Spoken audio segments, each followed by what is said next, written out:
नमस्कार स्टूडेंट आज question number 7 है 15.3 का। दी गई आकृति 15.16 में एबीएमसी त्रिज्या 14 सेंटीमीटर वाले एक वृत्त का चतुर्थांश है तथा बीसी को व्यास मानकर एक अर्धवृत्त खींचा गया है। छायांकित भाग का क्षेत्रफल ज्ञात कीजिए। तो यहाँ पर स्टूडेंट सबसे पहले तो अपन देखेंगे ए बी एम सी, तो मेरे पास में चतुर्थांश है और ये छायांकित भाग इसमें जुड़ा हुआ है। इस छायांकित भाग का मुझे क्षेत्रफल निकालना है। तो सबसे पहले मैं करूंगा क्या, यहाँ से त्रिभुज ए बी सी का क्षेत्रफल निकालूंगा। उसके बाद में इस अर्धवृत्त का क्षेत्रफल निकालेंगे, दोनों को जोड़ देंगे और जोड़ने के बाद में मेरे पास पूरी आकृति का क्षेत्रफल आ जाएगा। तो पूरी आकृति के क्षेत्रफल में इसमें स्टूडेंट करूंगा क्या कि चतुर्थांश ए बी एम सी का क्षेत्रफल में बैठा दूंगा, तो मेरे पास में छायांकित भाग का क्षेत्रफल आ जाएगा। तो सबसे पहले यहाँ पर ये त्रिज्या मुझे दे रखी चतुर्थांश की, जिसको मैं बड़े आर से डिनोट कर देता हूँ। यहाँ पर हो जाएगा बड़े आर बराबर 14 सेंटीमीटर। अब करेंगे क्या स्टूडेंट, यहाँ से देखेंगे ये 14 सेंटीमीटर है, ये भी 14 है। अगर मैं यहाँ पर वर्ग की बात करूं कि यहाँ पर ये 14 और इधर भी 14 और ये इधर भी 14 इधर भी 14, तो यहाँ से इसका जो विकर्ण होता है वो विकर्ण क्या होता है स्टूडेंट, भुजा का रूट 2 गुना होता है। कल अपन ने देखा था। तो यहाँ से लिखेंगे अपन, हम जानते हैं कि वर्ग का विकर्ण बराबर होता है √2 गुणा वर्ग की भुजा के। तो यहाँ से स्टूडेंट वर्ग का विकर्ण मुझे दे रखा है, कौन सा है, ये BC वर्ग का विकर्ण है। तो यहाँ लिखेंगे BC बराबर √2, ऐसे कैसे लिखा, भुजा अपने पास में थी 14, यहाँ जाएगी 14, तो यहाँ से BC का मान आ गया स्टूडेंट 14√2। और स्टूडेंट BC मेरे पास में था क्या, अर्धवृत्त का व्यास था। तो यहाँ से लिख सकता हूँ, अतः 2r बराबर 14√2। यहाँ से r का मान आएगा 14√2/2। यहाँ से 2 गुणा में था, जैसे लग गया भाग में, तो यहाँ से वृत्त की त्रिज्या जाएगी इसे 2 से इस 14 को काट देंगे 7 बार, तो ये आ गई 7√2।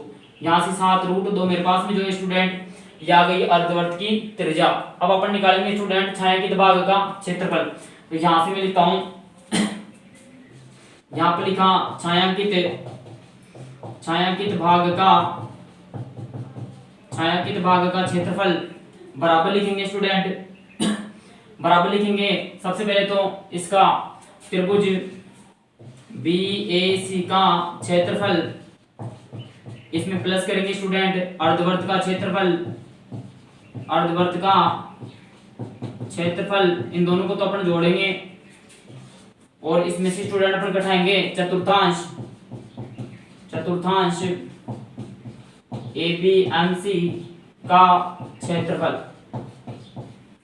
अब स्टूडेंट अपन देखते हैं यहाँ पर सबसे पहले तो BAC का क्षेत्रफल। BAC जो है स्टूडेंट मेरे पास में त्रिभुज BAC जो है ये एक समकोण त्रिभुज है, और समकोण त्रिभुज को अपन जानते हैं कि 1/2 आधार इंटू ऊंचाई इसका सूत्र होता है, प्लस अर्धवृत्त का क्षेत्रफल अपन जानते हैं स्टूडेंट ये होता है 1/2 पाई आर स्क्वायर।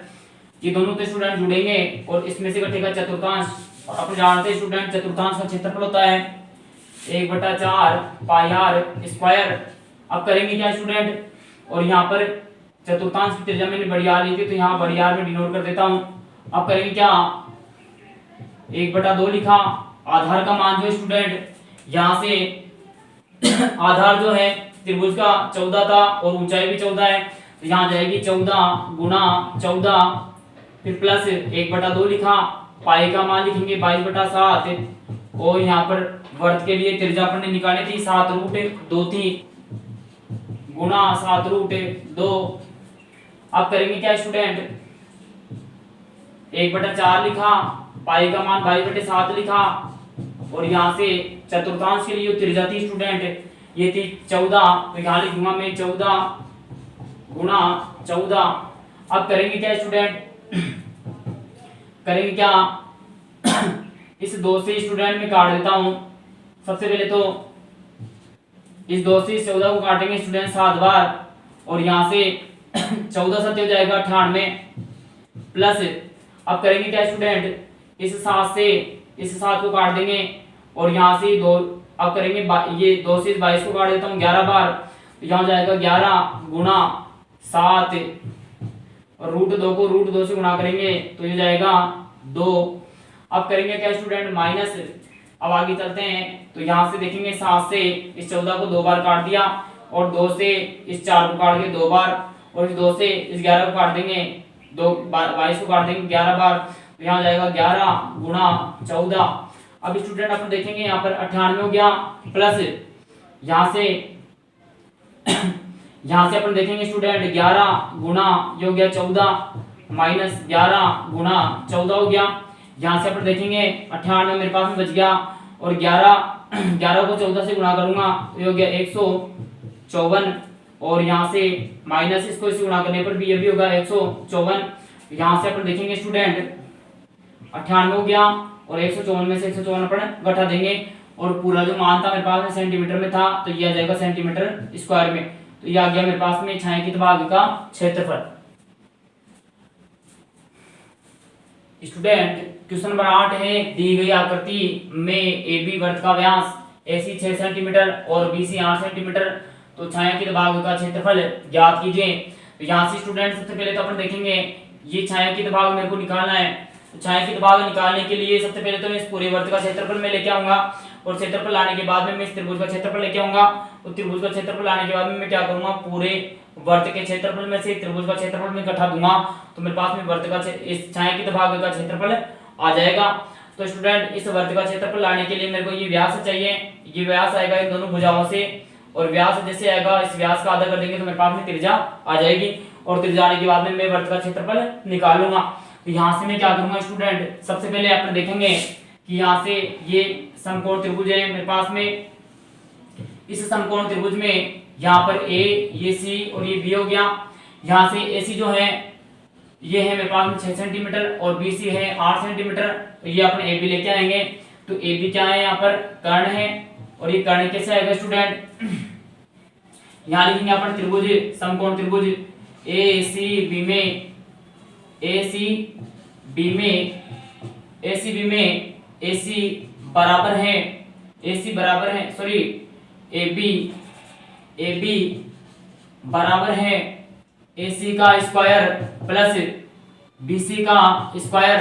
तो यहाँ से अपन जानते स्टूडेंट कि AB का स्क्वायर बराबर होता है AC का स्क्वायर प्लस BC का स्क्वायर, ये होती है पाइथागोरस प्रमेय। तो यहाँ पर AB का स्क्वायर ऐसे कैसे लिखा, AC जो था स्टूडेंट ये मेरे को दिया हुआ था 6 सेंटीमीटर, यहाँ 6 का स्क्वायर लिख दूंगा। BC जो है ये मेरे पास में 8 है तो यहाँ हो जाएगा 8 का स्क्वायर। यहाँ AB का स्क्वायर ऐसे कैसे लिखा, 6 का स्क्वायर 36 हो गया, 8 का स्क्वायर 64 हो गया और यहाँ से AB ऐसे कैसे दोनों को जोड़ेंगे तो 100 हो गया और यहाँ से यहाँ स्क्वायर था इस स्क्वायर को इस तरफ भेजेंगे तो ये रूट हो जाएगा। यहाँ पर AB का मान हो गया 10 सेंटीमीटर। अब अपन देखेंगे स्टूडेंट ये AB जो है मेरे पास में ये इस वृत्त का व्यास था, तो यहाँ से मैं लिख सकता हूँ 2r बराबर है 10 सेंटीमीटर। तो यहाँ से r का मान आएगा स्टूडेंट 10 सेंटीमीटर, ये दो इधर गुणा में है इधर जाएगा तो भाग में, तो यहाँ से आ गया r बराबर 5 सेंटीमीटर। ये आ गई वृत्त की त्रिज्या। अब अपन करेंगे क्या स्टूडेंट, अपन को चाहिए छायांकित भाग, तो यहाँ से लिखेंगे छायांकित भाग का क्षेत्रफल बराबर लिखेंगे वृत्त का क्षेत्रफल माइनस त्रिभुज ACB का क्षेत्रफल। यहाँ से वृत्त का क्षेत्रफल होता है पाई r स्क्वायर माइनस ये त्रिभुज ACB जो है मेरे पास में समकोण त्रिभुज है तो यहाँ लिखूंगा 1/2 आधार इंटू ऊंचाई। अब करेंगे क्या स्टूडेंट, यहाँ से पाई का मान 22/7 लिखा, r का मान मेरे पास में आया था भी 5 सेंटीमीटर, तो यहाँ लिख दूंगा 5 गुणा 5 माइनस 1/2। आधार का मान जो है मेरे पास में यहाँ से आधार और ऊंचाई 8 और 6 है, तो यहाँ लिख दूंगा मैं 6 गुणा 8। अब करेंगे क्या स्टूडेंट, इसको यहाँ से गुणा किया 22 में जो 110 हो गया, गुणा में 5 हो गया, बटा में 7 हो गया, माइनस इस 2 से इस 6 को काट देता हूँ 3 बार और 8 किया हो जाएगा यहाँ पर 24। अब करेंगे क्या, इस 110 को 5 से गुणा करेंगे 550 हो गया, बटा में 7 हो गया, माइनस का 24 हो गया। अब करेंगे क्या स्टूडेंट, यहाँ पर 1 मान लेता हूँ बटा में, और 7 और 1 का लसा लेंगे, 7 आ गया, 7 का 7 में भाग दिया एक बार, 1 को 550 से गुणा करेंगे तो यहाँ आएगा 550 माइनस इस 1 का भाग देंगे 7 बार, 7 को 24 से गुणा करेंगे तो 7 चौके 28 हो गया, 2 हासिल, 7 दूनी 14, 14 2 गया 16। अब यहाँ से घटाएंगे, 10 में से 8 गया 2 बचेगा, और यहाँ से 14 में से 6 गया 8 बचेगा, और यहाँ से 4 में से 1 गया 3 बचेगा, बटा में 7। ये मेरे पास में आ गया क्षेत्रफल। अब 382 में स्टूडेंट 7 का अपन भाग दे लेते हैं, तो यहाँ से 382 में 7 का भाग दिया, 7 पंजो 35 हो गया, बचेगा 3, और यहाँ से 2 उतारा तो यहाँ हो गया 7 चौके 28, बचेगा कितना स्टूडेंट, यहाँ से बचेगा 4, और आगे भाग जा रहा नहीं तो यहाँ उतारूंगा मैं 0, तो यहाँ लगेगा पॉइंट, यहाँ देंगे 7 पंजो 35, बचेगा स्टूडेंट 5, फिर 0 उतारेंगे तो 7 हो जाएगा 49। तो स्टूडेंट यहाँ से अपन देख सकते हैं मेरे पास में आ गया 54.57 सेंटीमीटर स्क्वायर, क्या जाएगा छायांकित भाग का क्षेत्रफल। स्टूडेंट क्वेश्चन नंबर 9 है, दी गई आकृति में छायांकित डिजाइन का क्षेत्रफल ज्ञात कीजिए, जहां एबीसीडी 10 सेंटीमीटर भुजा का वर्ग है तथा इस वर्ग की प्रत्येक भुजा को व्यास मानकर अर्धवृत्त खींचे गए। स्टूडेंट मेरे पास में जो है ये डिजाइन बनी हुई है, ये डिजाइन का क्षेत्रफल मेरे को चाहिए, तो यहाँ से स्टूडेंट डिजाइन का क्षेत्रफल कब आएगा, जब मेरे पास में ये जो भाग दिख रहा है मेरे पास में ये वाला भाग, इन 2 भाग का क्षेत्रफल मैं निकालूंगा, इन 2 भाग का जो क्षेत्रफल आएगा वो कब इन दोनों का होगा, इन चारों भागों का क्षेत्रफल अपन निकाल लेंगे। 4 भाग का क्षेत्रफल निकालने के बाद में अपन क्या करेंगे, पूरे वर्ग में से चारों भाग का क्षेत्रफल अपन घटा देंगे और अपने पास में डिजाइन बच जाएगी। अब बात करेंगे स्टूडेंट की इन भाग का क्षेत्रफल कैसे आएगा, तो यहाँ से भाग का क्षेत्रफल आएगा, इस पूरे वर्ग में से 2 अर्धवर्गों को घटाएंगे तो ये दोनों भाग बच जाएंगे, इन 2 भाग का जो क्षेत्रफल होगा वो कब इन दोनों का होगा, चारों भाग का निकाल लेंगे, और चारों भाग का निकालने के बाद में वर्ग में से चारों भागों को घटा देंगे तो मेरे पास में डिजाइन बच जाएगी। तो यहाँ से सबसे पहले तो अपन लिखते हैं, मेरे पास में दी हुई है वर्ग की भुजा है 10 सेंटीमीटर, और अर्धवर्त की त्रिज्या जो है ये भी है 10 सेंटीमीटर, अर्धवर्त की त्रिज्या ये भी है मेरे पास में 10 सेंटीमीटर। तो यहाँ से अर्धवर्त की त्रिज्या अर्धवर्त का व्यास स्टूडेंट ये है मेरे पास में 10 सेंटीमीटर। अब करेंगे क्या, व्यास मेरे पास में 10 सेंटीमीटर है तो यहाँ से त्रिज्या निकालूंगा, त्रिज्या आएगी इधर 2 गुना में था इधर जाएगा तो भाग में, तो r का मान आ गया 5 सेंटीमीटर, यह आ गई अर्धवर्त की त्रिज्या। अब अपन निकालेंगे भाग, सबसे पहले निकालेंगे भाग फर्स्ट एंड सेकंड का क्षेत्रफल, ये होगा स्टूडेंट, यहाँ से लिखूंगा निकालेंगे वर्ग का क्षेत्रफल माइनस 2 अर्धवर्तों का क्षेत्रफल, क्योंकि स्टूडेंट जैसे मान लिया मेरे पास में ये वर्ग था, इस वर्ग में से मैंने एक ये वाला अर्धवर्त घटा दिया, एक ये वाला घटा दिया, तो मेरे पास में ये 2 भाग बचेंगे, इन दोनों भाग का क्षेत्रफल मेरे पास में आ जाएगा।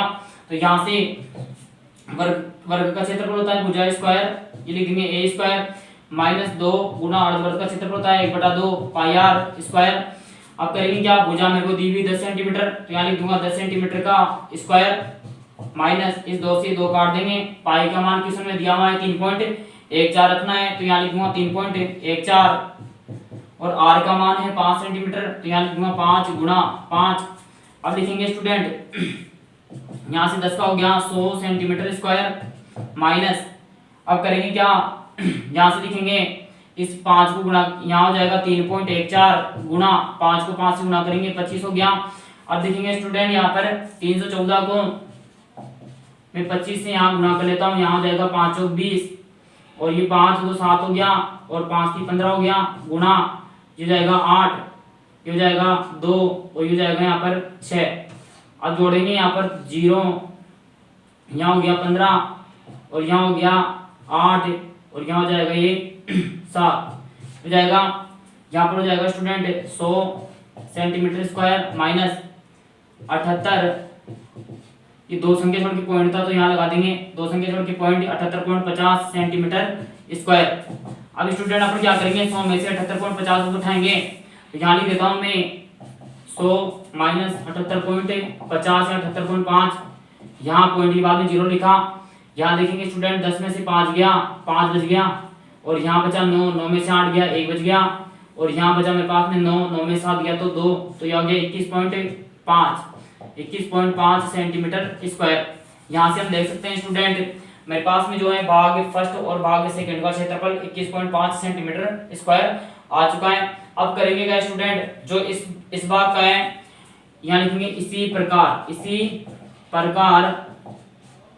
भाग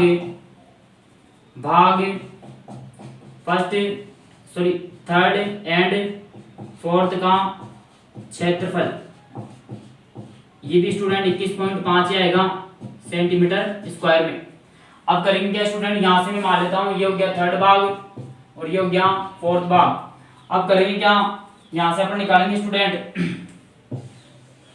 यहां से मैं लिखूंगा डिजाइन का क्षेत्रफल, यहाँ छायांकित डिजाइन का, यहाँ से छायांकित डिजाइन का क्षेत्रफल, ये होगा स्टूडेंट वर्ग का क्षेत्रफल माइनस भाग 1, 2, 3 एंड 4 का क्षेत्रफल। तो यहाँ से स्टूडेंट वर्ग का क्षेत्रफल तो अपन जानते हैं, यहाँ पर था 10, ये भुजा 10 सेंटीमीटर थी, तो यहाँ जाएगा 10 सेंटीमीटर का स्क्वायर माइनस भाग 1, 2, 3, 4 का हो जाएगा 21.5 प्लस 21.5। अब करेंगे क्या स्टूडेंट, यहाँ से 10 का स्क्वायर तो अपन जानते हैं 100 सेंटीमीटर स्क्वायर हो जाएगा, और यहाँ से 21.5 और 21.5 हो जाएगा स्टूडेंट मीटर स्क्वायर। अब क्या करेंगे स्टूडेंट, 100 में से 43 को घटाएंगे, तो यहाँ से देखेंगे 10, यहाँ 10 हो गया, 10 में से 3 गया 7, और यहाँ बचा 9, 9 में से 4 गया तो 5, यह जाएगा 57 सेंटीमीटर स्क्वायर। यह आ गया छायांकित डिजाइन का क्षेत्रफल। स्टूडेंट अब अपने पास में है क्वेश्चन नंबर 10, दी गई आकृति में अर्धवृत्त की त्रिज्या 7 सेंटीमीटर है, अर्धवृत्त में बने वृत्त का क्षेत्रफल ज्ञात कीजिए। स्टूडेंट ये मेरे पास में अर्धवृत्त है जिसकी त्रिज्या है 7 सेंटीमीटर। इस अर्धवृत्त में जो अंदर वृत्त बना हुआ है, इस वृत्त की मेरे को चाहिए, इस वृत्त का मुझे चाहिए क्षेत्रफल। तो यहाँ से स्टूडेंट इसी आकृति से मैं लिख सकता हूँ प्रश्नानुसार यहाँ से अपन लिखेंगे स्टूडेंट, यहाँ से लिखेंगे अंतः वृत्त का व्यास बराबर है अर्धवृत्त की त्रिज्या के। यानी कि स्टूडेंट ये यहाँ से एक त्रिज्या है और यही त्रिज्या यहाँ पर भी आएगी, तो यहाँ पर ये अर्धवृत्त के लिए तो त्रिज्या है और पूरे वृत्त के लिए ये व्यास है। तो यहाँ से मैं लिख सकता हूँ कि अंतःवृत्त का जो व्यास है ये अर्धवृत्त की त्रिज्या के बराबर हुआ। यहाँ से अंतःवृत्त का व्यास में लिख देता हूँ 2r, और यहाँ से अर्धवृत्त की जो त्रिज्या है यह है 7 सेंटीमीटर, तो यहाँ लिख दूंगा 7 सेंटीमीटर। तो यहाँ से मेरे पास में r बराबर आएगा 7 सेंटीमीटर, ये 2 इधर गुणा में है, इधर जाएगा भाग में, तो यहाँ पर आ जाएगा स्टूडेंट r का मान आ गया 7/2 सेंटीमीटर। अब अपन को निकालना है अंतःवृत्त का क्षेत्रफल, तो यहाँ लिखेंगे अंतःवृत्त का क्षेत्रफल बराबर लिखेंगे पाई r स्क्वायर, पाई का मान 22/7 लिखा, r का मान 7/2 और 7/2 लिखा। यहाँ से 2 से 11 को काट देंगे, 22 को काट देंगे 11 बार, 7 से ये 7 कट जाएगा, और यहाँ पर स्टूडेंट हो गया 11 गुना 7 में मैं 2 का भाग दूंगा तो 3.5 बार जाएगा। 3.5 को और 11 को गुणा करेंगे, यानी 35 को मैं 11 से गुणा करूंगा तो ये 35 लिखा, 3 और 5 हो गया 8, और यहाँ पर एक संख्या छोड़ के पॉइंट था तो यहाँ पर लगा देंगे एक संख्या छोड़ के पॉइंट, और मान सेंटीमीटर में था तो यहाँ पर आ जाएगा सेंटीमीटर स्क्वायर में। तो ये आ गया मेरे पास में अंतःवृत्त का क्षेत्रफल। स्टूडेंट क्वेश्चन नंबर 11 है, यदि r1 व r2 त्रिज्या वाले दो वृत्तों की परिधियों का योग r त्रिज्या वाले वृत्त की परिधि के बराबर है तो सही विकल्प का चयन कीजिए। यानी कि स्टूडेंट मेरे पास में एक वृत्त है जिसकी त्रिज्या है r1 और दूसरा वृत्त है जिसकी त्रिज्या है r2, इन दोनों की परिधियों का योग कोई r त्रिज्या वाला कोई वृत्त है जिसके बराबर है। तो यहाँ से मैं लिखूंगा प्रश्नानुसार R1 वाली त्रिज्या R1 त्रिज्या वाले वर्त की परिधि हो जाएगी 2 पाई R1 प्लस R2 वाले हो जाएगा 2 पाई R2 बराबर हो जाएगी R त्रिज्या वाला वर्त मतलब 2 पाई R। तो यहाँ से मैं 2 पाई कॉमन ले लूंगा, अंदर बचेगा R1 प्लस R2 और यहाँ से बचेगा 2 पाई R। यहाँ से 2 पाई से 2 पाई कट जाएगा तो मेरे पास में आ गया R1 प्लस R2 बराबर R। तो ये वाला मेरे पास में संबंध आ जाएगा और ये वाला विकल्प भी मेरे पास में सही विकल्प हो जाएगा। देखो ये रहा R1 प्लस R2 बराबर R। तो ये वाला ए वाला आंसर इसका राइट आंसर हो जाएगा। इसी तरह स्टूडेंट जो इसी में अगला क्वेश्चन है 12वां 14 सेंटीमीटर भुजा वाले वर्ग में बने अंतःवर्त की परिधि। तो मेरे पास में ये एक वर्ग था जो जिसकी भुजाएं 14 सेंटीमीटर और इसी के अंदर एक वर्ग बना हुआ है, सॉरी एक वर्त बना हुआ है। इस वर्त का मेरे को चाहिए, इस वर्त की परिधि चाहिए। तो यहाँ से लिखता हूँ ये 14 यहाँ पर है तो इधर भी ये 14 होगा। तो यहाँ से मैं लिख सकता हूँ प्रश्नानुसार वर्त का व्यास बराबर है वर्ग की भुजा। तो यहाँ से वर्त का व्यास होता है 2r और वर्ग की भुजा अपन को दे रखी है 14 सेंटीमीटर। तो यहाँ से r का मान निकालूंगा 14 सेंटीमीटर बटे 2, ये 2 इधर गुणा में था जाएगा तो भाग में। यहाँ से r का मान आ गया 7 सेंटीमीटर। ये आ गई वर्त की त्रिज्या। अब अपन को चाहिए स्टूडेंट वर्त की परिधि। तो यहाँ लिखेंगे वर्त की परिधि बराबर लिखेंगे 2 पाई r। यहाँ लिखा 2 ऐसे कैसे, पाई का मान 22/7 लिखा और r का मान मेरे पास में आया था 7। तो यहाँ लिखूंगा 7 सेंटीमीटर। इस 7 से 7 कट जाएगा, 2 को 22 से मैं गुणा करूंगा तो 44 आ जाएगा और सेंटीमीटर ऐसे कैसे, तो ये आ गया 44 सेंटीमीटर। तो यहाँ से देख सकता हूँ ये बी वाला विकल्प मेरा सही विकल्प हो जाएगा।